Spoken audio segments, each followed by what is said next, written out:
in the beginning, our frame was, hey, the worst thing that can happen is you find out you did indeed know exactly what the full range of people in your community needed and wanted from their local information ecosystem.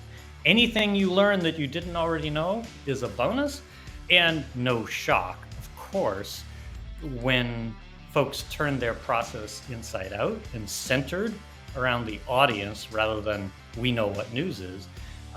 We gave them a core set of community listening questions that were all about community and need and not about the news organization, and had them, in effect, build out a network map of different community organizations, different community stakeholders. Who do you know? Who are the first people you could talk to who you know will take a meeting with you? But equally important, when you map who's in your network, it will also expose who is not in your network that is in your community. Where are you missing relationships? Welcome to the News Nirvana podcast. I'm your host, Nick Parker. The News Nirvana podcast features conversations with media professionals from across the country, highlighting our ever-evolving business models and showcasing the strong and effective journalism produced each and every day. This podcast is made possible to you by the generosity of Blocks Digital. Blocks Digital empowers content producers to connect with their worldwide audiences at scale and continuously transform to achieve their business goals. Contact Blocks Digital today to learn more about how they can help you thrive. Connect with them at blocksdigital.com. Hello and welcome back to the News Nirvana podcast. I'm your host, Nick Parker. And with me this week is Local Media Association's Frank Mungeam, the Chief Innovation Officer. Welcome, Frank. Thank you. Good to be here. I always like that CIO title, innovation, because to me, it's like, that means I get to play with all the new toys. I get to come up with new ideas. I just like the innovation title. Thank you. I wanted a innovation in my title for the longest time. I will say, be careful what you wish for, right? Because really, we all need that in our invisible title these days if you work in the news business. Innovation plus what else? Plus whatever comes along with those things. Yes. Well, let's just start a little bit with kind of what you do at LMA and kind of your sphere of portfolio and how you're working to support news organizations. Sure. I love that I'm a place in my career where I can make career choices based on mission and purpose, right? So, I joined LMA to get to work on two specific projects that were, passion projects professionally and personally. The creation and launch of the Lab for Journalism funding, whose purpose is to train and teach local newsrooms in best practices for how to support their essential journalism, in part through philanthropy, right? To ensure that we have a healthy local news ecosystem. And then the other project, I've got a son and I read the news, and increasingly I, like hopefully most people, am concerned about our changing climate and its effects on our collective future. And so, I joined LMA to launch and lead the Covering Climate Collaborative, which is now up to 50 local newsrooms dedicated to reporting not just on the threats of climate change, but effective local responses. And we have some amazing science partners that help the journalists do that work. So those are my two main projects. I also am honored to, be in a support role with a couple of news collaboratives that support diverse publishers. Word in Black is an amazing team of 10 Black-owned and operated publishers. And then News is Out, LGBTQ publisher collaborative that we launched last year. So I get to help out, share some of the philanthropic and business transformation strategies in those as well. I would imagine that a lot of times with all those projects, they overlap a little bit. Yeah, well, the biggest surprise to me from an overlap standpoint is because we also have this amazing program called the Branded Content Project that helps newsrooms generate additional revenue through branded content. And one of my colleagues, Penny Reardon, joined us as a coach in the Lab for Journalism funding this last cohort, and she observed after going through the lab training that we've created, that the lessons in selling the value of local news really do scale almost regardless of what it is you're selling. Ultimately, what we are selling, which a different way, I'm a lousy salesperson. I'm a content guy for life. So uh, I feel like I I couldn't feel you. sell anything, but I can sell what I believe in. And if you believe in the value of local journalism and you can articulate how trustworthy, reliable, accessible, actionable information helps people navigate their life, helps them create the kind of communities we all want to live in, and helps us keep a healthy democracy, that's actually the through line. Certainly in the Lab for Journalism funding, the top line is we teach fundraising. What we really teach is how to reconnect to your core value that you as a news organization provide to your community. I mean, there's this work called Jobs to Be Done by Clayton Christensen. He's better known for The Innovator's Dilemma, but Jobs to Be Done is like, what is the job your audience is hiring you to do? And let's make sure we do that really well. So that's actually the through line to me across all these projects. Yeah, it's interesting the part where you said you're not a good salesperson, but you can sell, your passion, and which is the content side of things.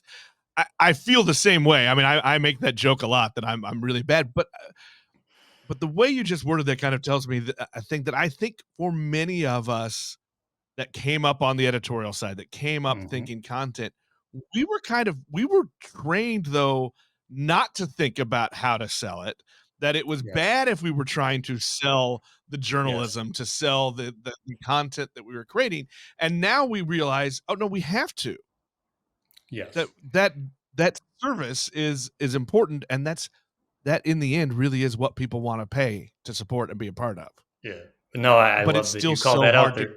I gain would the say trust. there's two things there, right? The first thing, like my years in local broadcasting, I mean, you literally had the sales department on a different floor.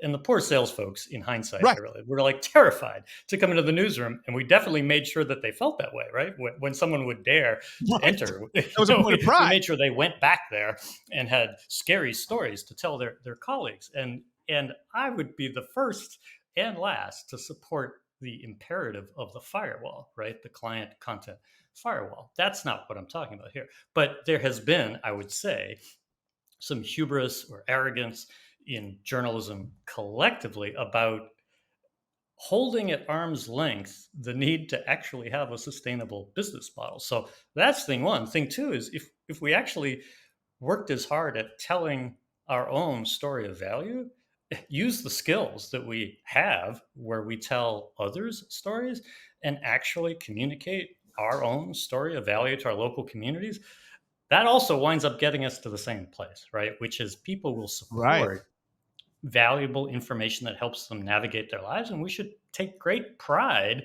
in how good we are at that and how important that is for communities.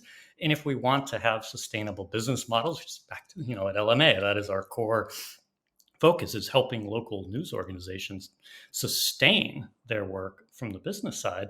Then the sales team's not a dirty word, they're a partner that enables uh, us to do this critical and essential work. So it is interesting to me how like the lanes merge on the horizon when you really think holistically about how do we sustain and support local news. Yeah, I think, I just go back to how we were conditioned not to use our skills to tell our own stories.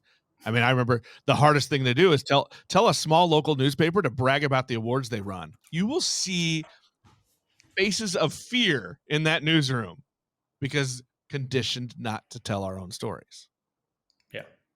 Yeah. Well, here's from the Lab for Journalism funding. When we first launched in on that, we started this in the pandemic year for rather obvious reasons. The newsrooms were really struggling, and we've now trained over 100 newsrooms. 3 years, they have raised collectively $22 million to support their local reporting. So fabulous results. That very first cohort, so it's a 6-month program, and we have experts come in and we guide them on a outcome based journey of learning to put together projects that can earn philanthropic support. So we had a curriculum design, and kind of had to put it on pause, because really what we learned with that first cohort is we had to spend the entire first month working with editorial leaders to get them to be okay with asking for money. It was we were not actually prepared for that. It was the biggest surprise, and we just had to like hit pause on all the information we wanted to download to folks, and it was more like Yes. counseling. And I literally had one publisher, I remember it so vividly. It's like, it feels like a handout. I feel like a failure. This is the Oh publisher yeah. saying the quiet part, to be honest, right? To your point, saying Right. the quiet part out loud. And I think that itself is a critical problem to be solved if local news organizations are going to adapt to this moment.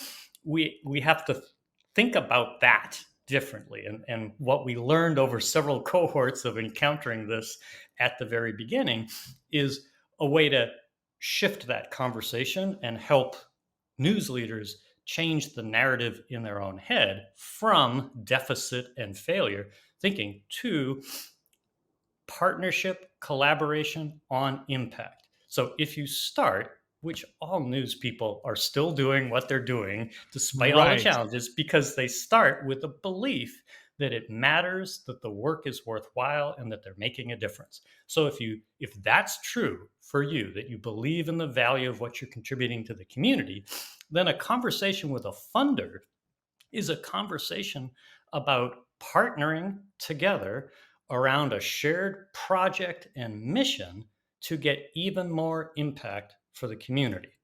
That's not deficit thinking, that's abundance thinking. It's how can we be better together? And that shift actually works and helps newsrooms make the move that I think is necessary if you're going to engage with funders in this space. Not see it as failure, not see it as a handout. Funders most definitely don't see it as a handout, they see it as an investment.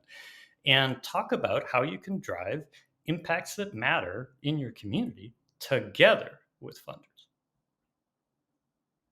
Right.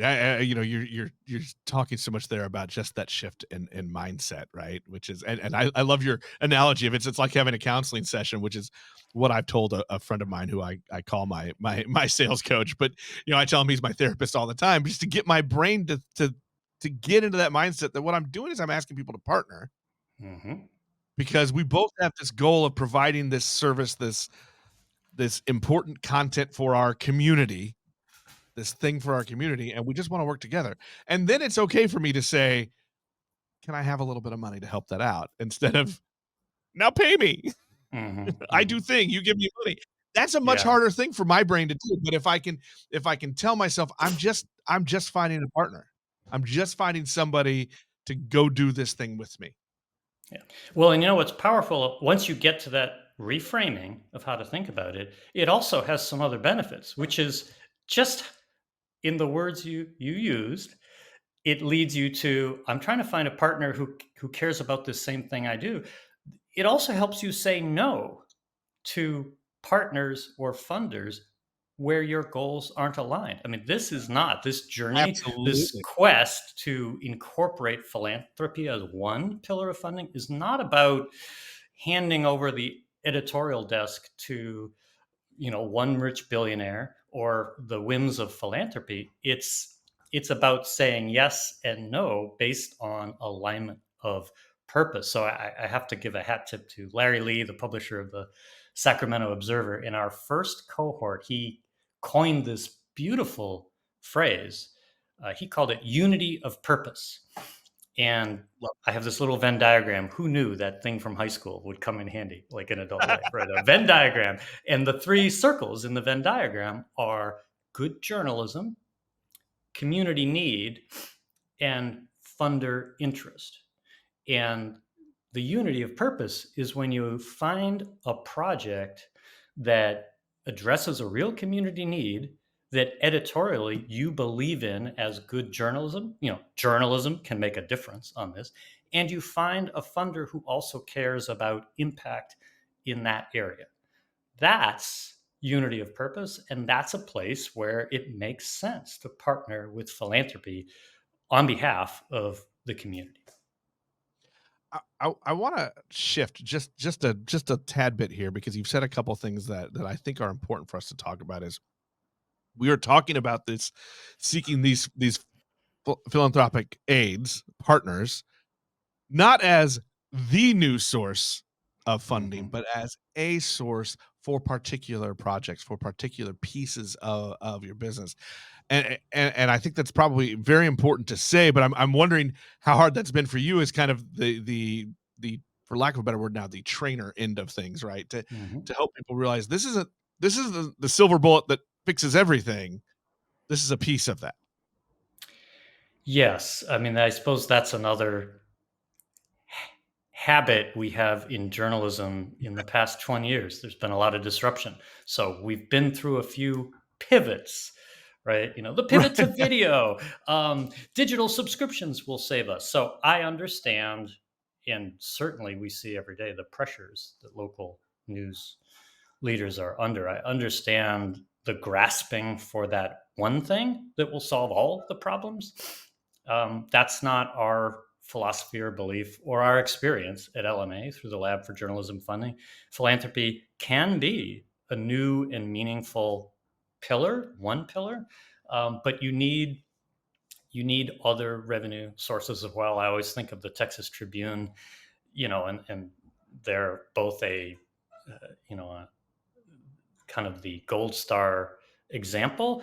And they too, had layoffs in the last year. So it proves again, there's no one silver bullet, but they have a multi-tiered revenue approach that includes small and large donors, corporate sponsorship, which is advertising. They have a robust events program, right? They have 5 different relatively equal sources of funding. Some folks may prioritize digital subscriptions, some may have more in events.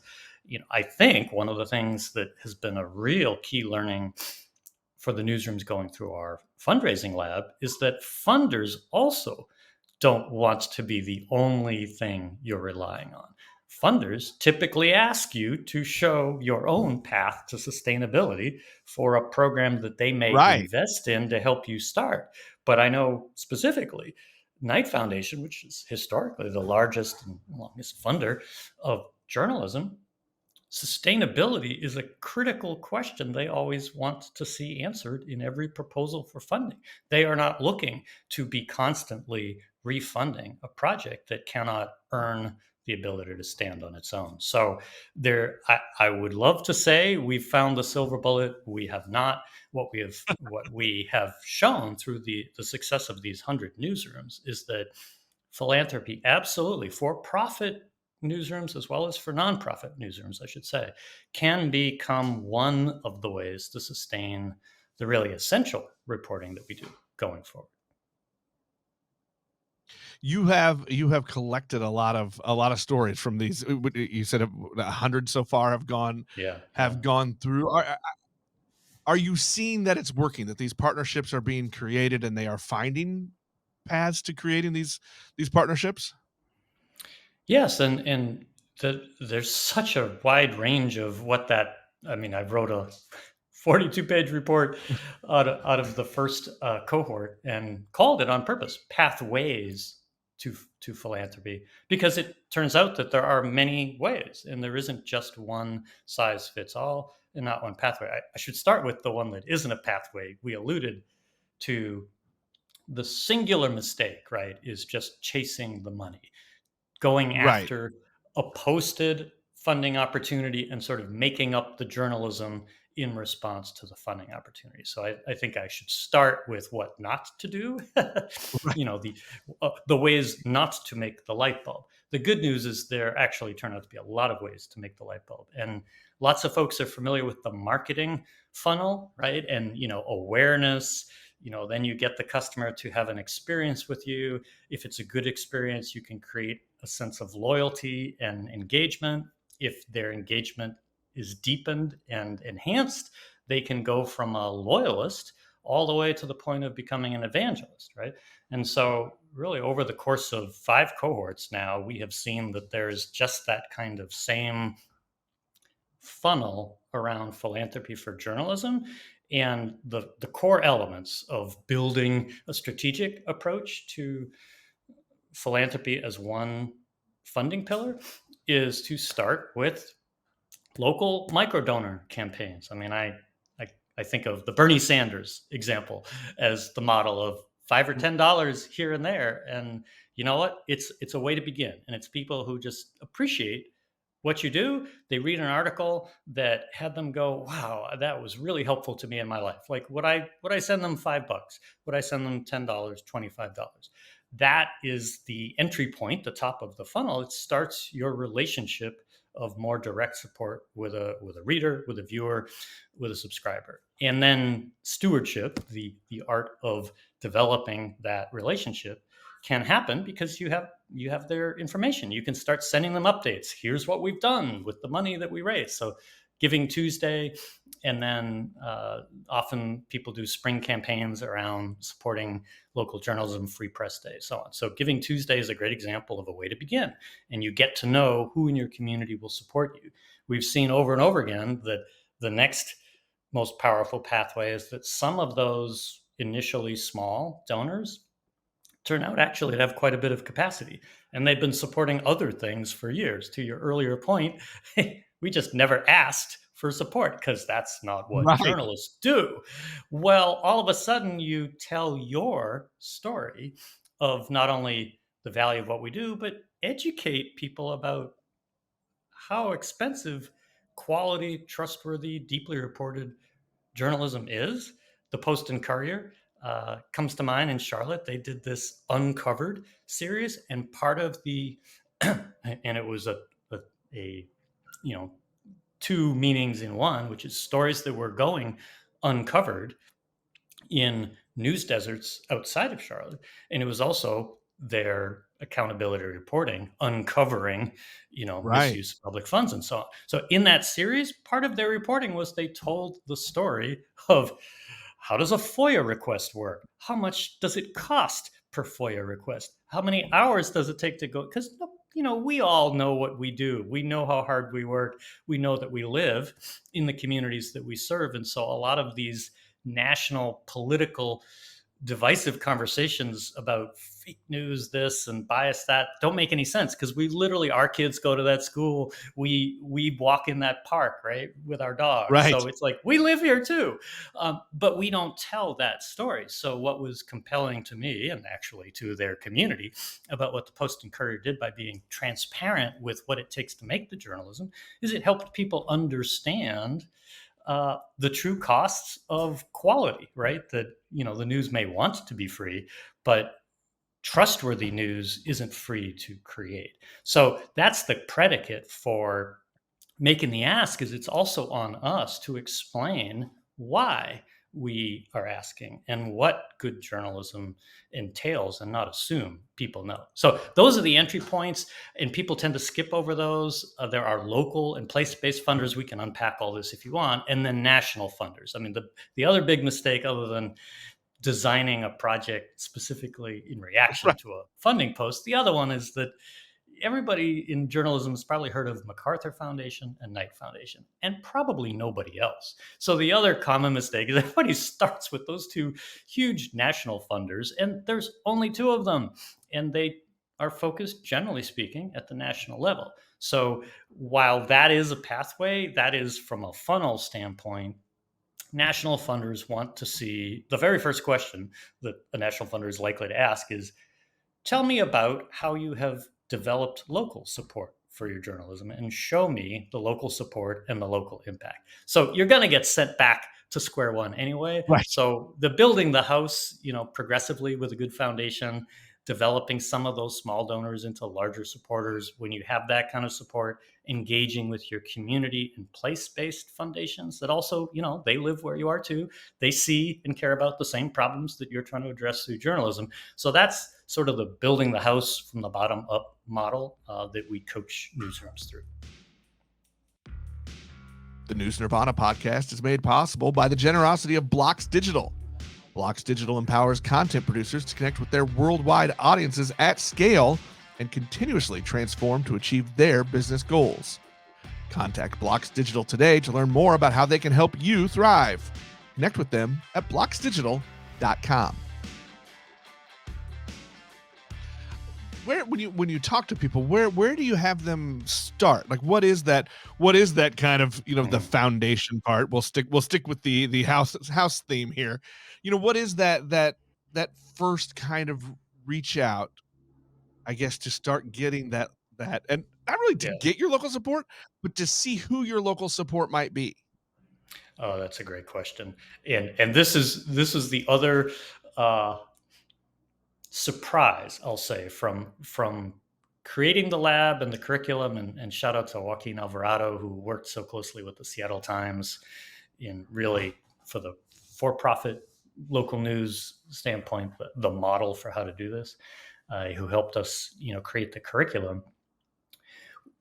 After we solved for the group therapy of asking for money, the next I thing like we that you made said solved. yeah. The next thing that we made the newsrooms do, and I have to say, somewhat grudgingly and against their instincts, was we made them engage in more than a month of strategic community listening. And I would love to unpack, what we mean by that, because we have a very specific meaning. But the top line is that we would introduce this concept to the newsrooms, and to a one, you can guess what they probably said, right? Which is, "Oh, we know Oh what yeah. the community wants."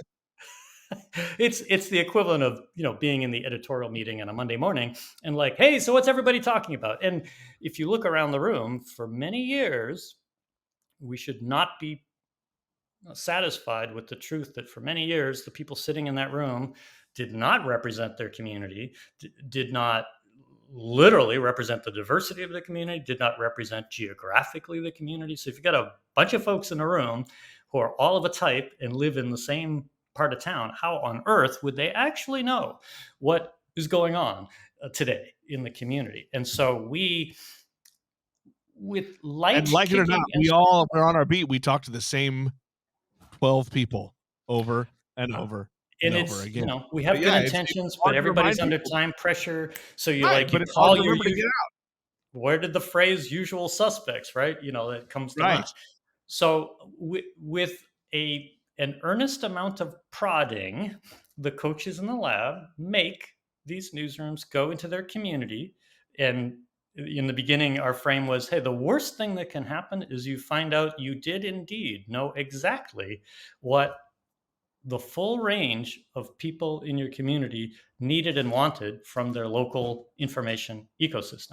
Anything you learn that you didn't already know is a bonus, and no shock, of course, when folks turn their process inside out and centered around the audience rather than we know what news is. We gave them a core set of community listening questions that were all about community and need and not about the news organization, and had them, in effect, build out a network map of different community organizations, different community stakeholders. Who do you know? Who are the first people you could talk to who you know will take a meeting with you? But equally important, when you map who's in your network, it will also expose who is not in your network that Right. is in your community. Where are you missing relationships? Likely, historically missing relationships, and who can make connections so that you can get to know people in those communities, and not in that typically traditionally extractive way where you only show up in a neighborhood to cover the crime story, but to show up in that neighborhood to listen and to learn. And I have to say, to the surprise probably of newsrooms at the time, that community listening done in a strategic way as the starting point of the journey was the most transformational part of the lab experience for most newsrooms, because they all were required to, in their application to join the lab, to say, to state a project that they were interested in seeking funding for. And we wanted to hear their thinking about how they came up with that idea. But almost universally, newsrooms changed their project based on what they actually heard from their community about genuine community need. And I'll fast forward to the punchline, which is, if you are pitching a funder on an idea for how to serve your community, one of the first questions a funder is likely to ask is, how do you know that's what the community needs from you? How did you get And there? if your answer is, oh, because we know the news, eh, what a terrific answer it is to be able to say, as these newsrooms now can do. Well, we know this is what they need because we had 82 community listening sessions, and this is what people told us they most needed from us. That's powerful. And now you are grounding everything that comes next in genuine community need. You know it's got value to people. And here's the bonus, which not by accident, but it seemed like serendipity to the newsrooms. Obviously, it's part of the design. Like strategic community listening, you start these conversations and now you're building relationships. And so when you Right. turn the listening into action in the form of a project that you're seeking funding for, you already have folks in your camp who are interested in helping you execute on that reporting project. And some of them may ultimately become, and this happened over and over again in our lab, some of those folks that were part of the listening tour became so animated about the opportunity and the possibility of partnering that they became local funders for the project. So to your question, right? It actually, before you start pitching even one funder, the most important thing to do is start by turning your news process inside out, going into the community and asking folks what it is they most need and want from you, and engaging in truly authentic community listening. And that will lead you to the right kinds of projects. It's always amazing to me how much that process surprises us. The things that we get out. I mean, look, let's be honest. All of us, because we consider ourselves experts in, whatever our field, our beat, right? All of that stuff. We consider ourselves experts, and we are. But when you Yes. take a little bit of time to open that up to the outside and let people, it's always a surprise. Oh, wait, not only did I just get 25 new story ideas, new project ideas, but I also just made 17 new connections that will either be sources or they might be funding sources. And it's just, I think, and whether you're talking about, we're specifically with you, we're talking about, these funding sources, but even as simple as the old days when we used to bring the public in for those scenarios just to talk about redesigning a newspaper, it was still always surprising the feedback that we got and the new relationships and new ideas that came out of it. And usually, you are right. Usually, we were going to turn a minimum of 30 degrees from where we thought we were turning, if not 90. Yeah. I mean, I feel in a way like I'm describing this as an epiphany, and I feel embarrassed to be framing it in such grand terms because, as you note, it's also obvious.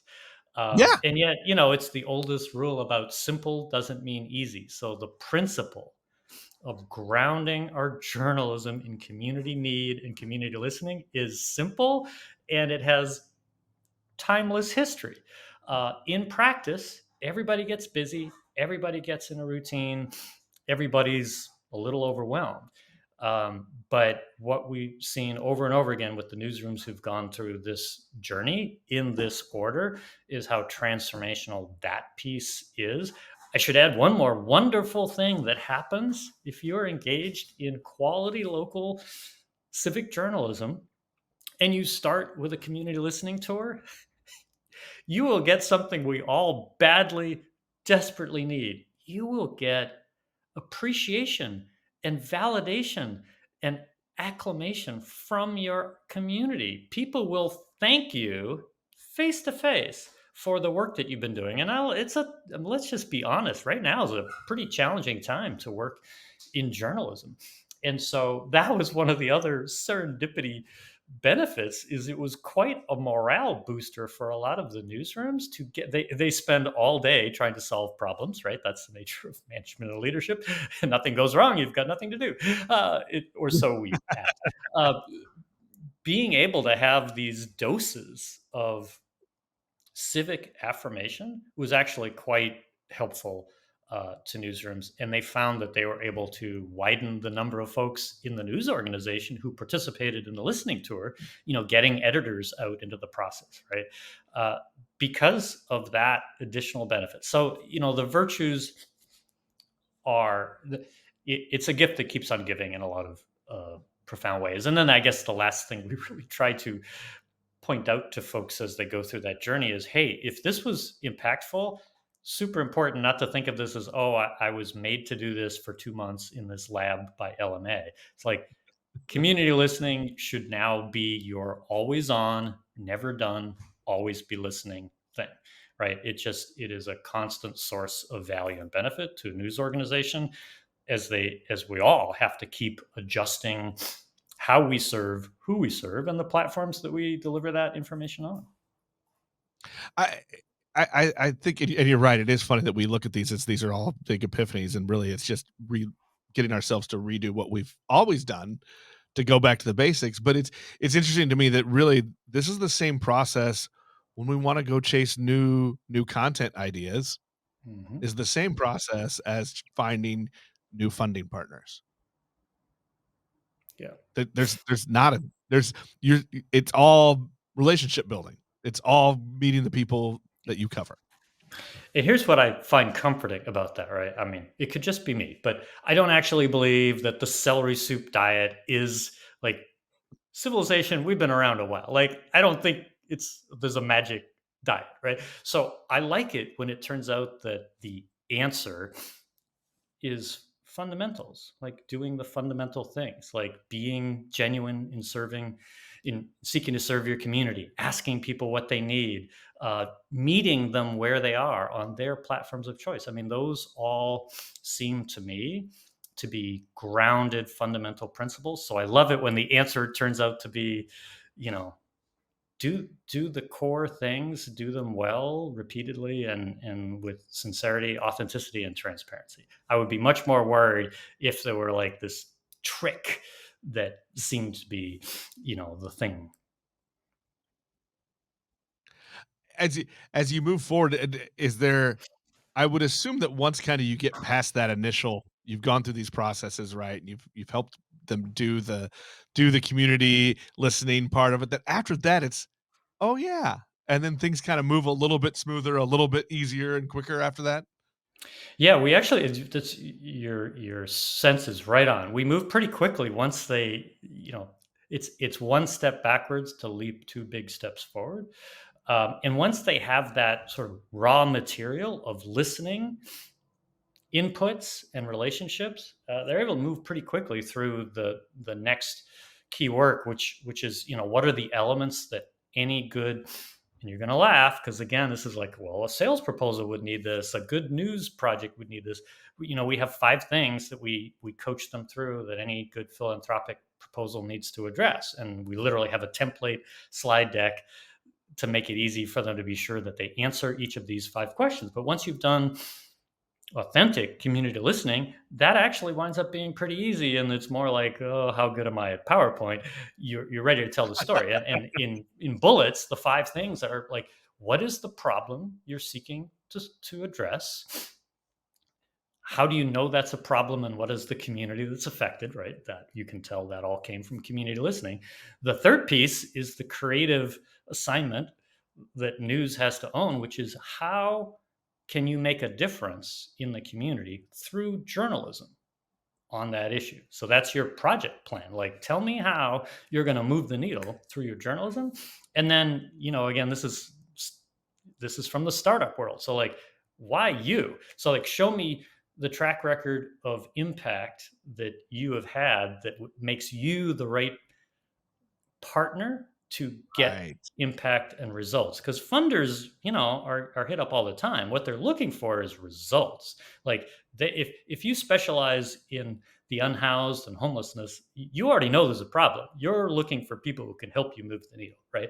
So that, show me your history of impact, which is a wonderful chance for us to actually, what we talked about earlier, take some pride and tell our own story of local impact and value. And then the last piece is, what are the kinds of impacts and outcomes that are reasonable to expect if you execute this project. Then we have some bonus things, like if you put together partners, have a partners slide, because funders love to see you travel together, right? You're not the only, if you've done good, authentic community listening, you're going to find that other people are concerned about the issues that you're tackling as well. And so, how are you leveraging the other resources in the community as part of your journalism? Let's say that's another, on that list of don't do's, right? We have a long history of behaving competitively, not just toward other media, but everybody else. Like, oh, professors, they talk too long. Oh, business people are Right. all about the money and trying to get us to conflict of interest. Like, no, we're all trying to, find the people that you have aligned goals with and look for ways to partner. So we move fairly quickly through this sort of process of building a 5 to 6 point, not slide, but you need to address those 5 to 6 elements. And then, what's great fun, at least to the coaches, it's very stressful for the newsrooms, is we end every cohort with, we call it pitch day. And we're fortunate at LMA to have a number of funders ourselves that make all these programs free for the newsrooms. Google News Initiative has been the supporter since inception for the Lab for Journalism funding. So we're able to bring in actual national funders to serve as volunteer judges. And we do a pitch day where every newsroom has only 5 minutes. If you can do it in 5 minutes, you can easily do it in an hour, to pitch their project and cover these 5 to 6 elements. So it's exciting for all of us who support them through the journey to see the evolution of sort of traditional news folks who like, I can't ask for money, it means I'm a failure, to taking some pride in the history of impact that a publication has had, laws that they've changed, wrongs that they've righted, people who they've given voice to be able to tell that story better, to actually go into the community and hear that they're valued, but then also learn about what the community really needs from them, and then get excited about a journalism project that's going to address that, and then get in front of funders who give them, yes, everybody would like money, but the rule of pitch day is we're getting the greatest gift of all, the gift of feedback. So it's really, I mean, for me personally, it's a very rewarding journey, because we're now 3 years in, and collectively the newsrooms have raised well over $20 million. That's all to them, that's not LMA, to fund different kinds of reporting projects. So the headline is, philanthropy really can, going forward, be one way to fund important local civic journalism. What I like about that, and I think, to me, usually when we start wrapping up these episodes, I like to ask people what they're excited about, in the future of the business and stuff. And I'm gonna say what gets me, what I get excited about, and as you alluded to earlier, it's kind of a hard time, right? It's Mm-hmm. different than it was, and we're all searching for the new answers and the new ways of sustainability. But what I like right now is what we are finding is the withering of that wall that we talked about in the very beginning, that our two departments were on different floors, but that we not only can, but we have to work together, and we have to take the time to brag about the work that we're doing on the content side and the impact that it's having, and we can use those to find those sustainable funds so that we can keep going and keep serving the community and keep providing that product, keep creating that product that we do. And I think that, to me, that gets exciting, because it's not it's better and it's easier, right? Like, if we can blend those together, that's what works. Yeah, I recently gave my, speaking of the 5 minute window, I gave a 5 minute talk at this news event called Newsgeist, where I literally made the case along the lines of your point, is that you want to do better journalism, make journalists ask for money, which sounds completely against certainly my own, history working in media. But what Even I after this mean talk, I by just broke that, into a sweat.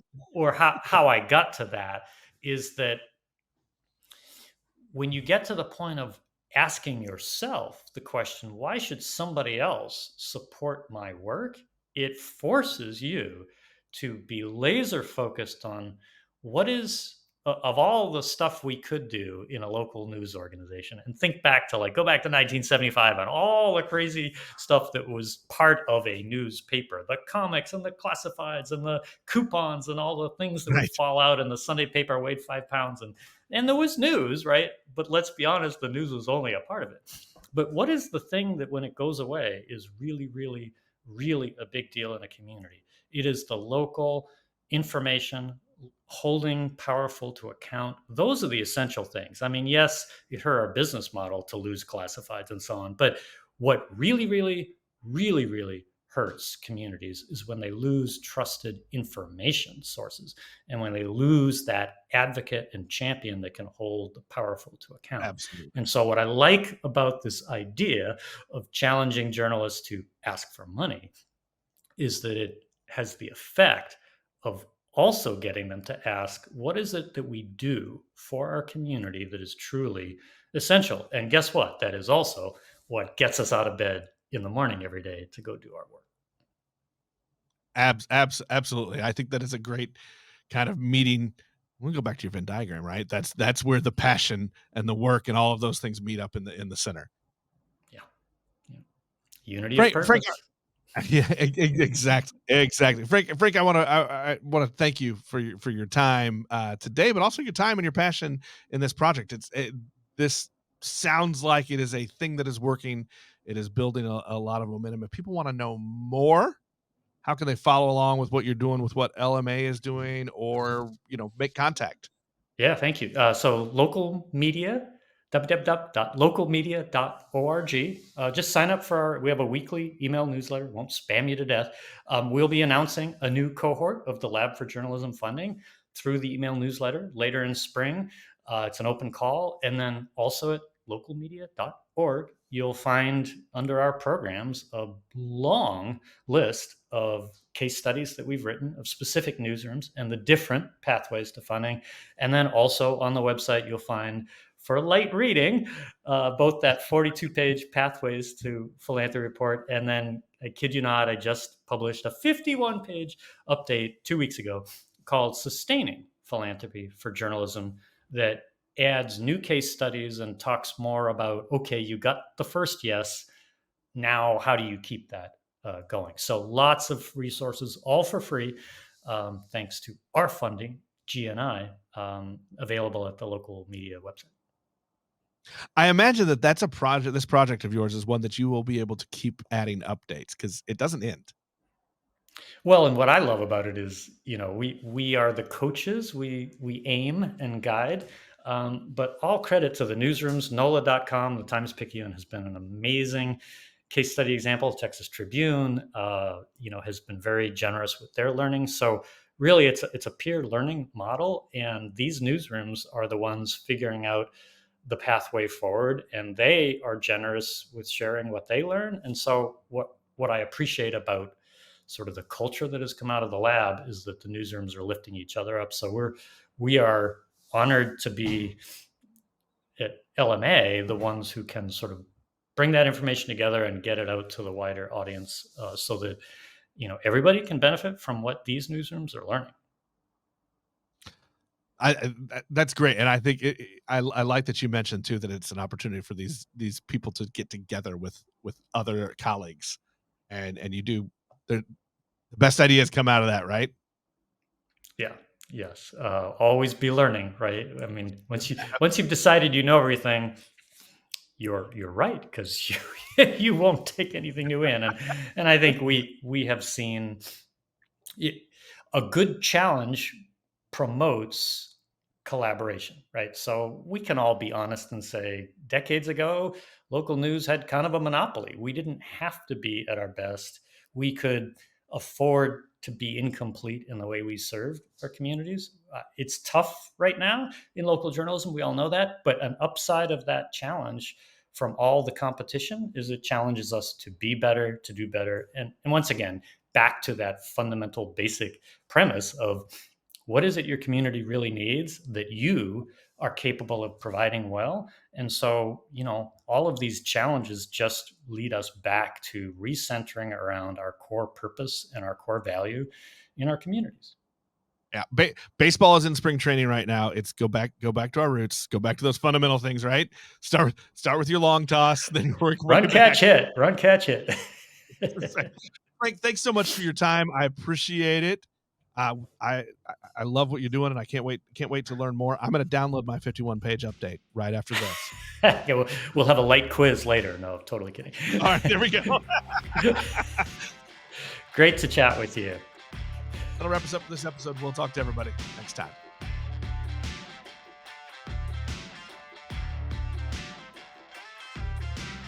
Now in its third season, the News Nirvana podcast brings you conversations with visionaries and thought leaders who are transforming the way news is created, distributed, and monetized. Sign up to receive a monthly digest email with the latest episodes, behind-the-scenes content, and more. You can sign up at newsnirvana.com. The News Nirvana podcast is available on Apple Podcasts, YouTube, Spotify, or most any of your favorite podcast apps. This podcast is made possible by the generosity of Blocks Digital. Connect with them at blocksdigital.com. The News Nirvana podcast is produced by Fredcasts. Think, speak, act,